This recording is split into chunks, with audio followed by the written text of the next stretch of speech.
What's up, guys? '03 Lexus ES300 replacing the thermostat. It does have a jiggle valve there. I'm gonna rest that thermostat there right now. So let's talk about how to remove this thermostat. Pretty much you have to take out the filter housing, you have to take out that piece, you have to take out that piece. This thing has 3 bolts inside, a whole bunch of vacuum lines, 12 millimeter over here, connector here, connector here. There's a small little metal plate that's sitting over here with it's a ground, so make sure you put this back in. And I took off another ground right here, make sure that goes back in. This connector goes back in. Then the housing has 3 bolts. Let me just show you guys in there so you guys can see it in there. There it is.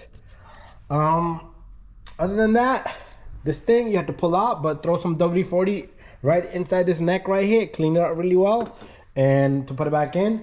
So it's about a 40-minute job.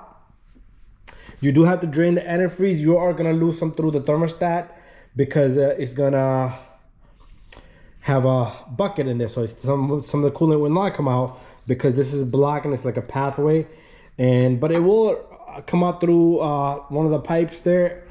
But other than that, make sure you run the car for 20-30 minutes, 1500 RPMs, to make sure there's no air in the system.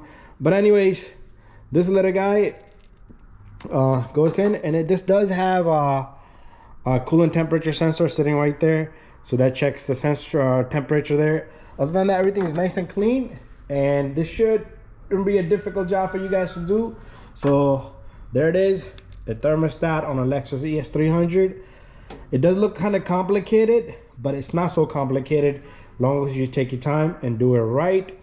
You are gonna have to separate those two unless you want to take out the starter, which means you're gonna have to work a little bit extra hard. If you pull out that, it should be perfectly easy to go in. Make sure you clean the housing here, put a little bit of greasing on the seal, and it will go right back in. Anyways, thank you for watching my video, but I'm gonna show you guys a little bit more. You know what, let me do it right now so I can show you guys how this thermostat's gotta sit. Okay, this thing has to sit. When you take out the old one, you just gotta observe it where it's at. So the jiggle valve, you don't need to put any type of glue, anything like that. So that's how it's gonna sit. The jiggle valve's right there at like almost between 11 and 12 o'clock, and that's where the old one was at, and that's where the new one's gonna sit at. So thank you for watching this video. You can even make it at 12 o'clock, it's fine. The highest point is better, but right there, that's where it was. The old one was the original one, and this is where this is gonna go in. Anyways, thank you for watching this video.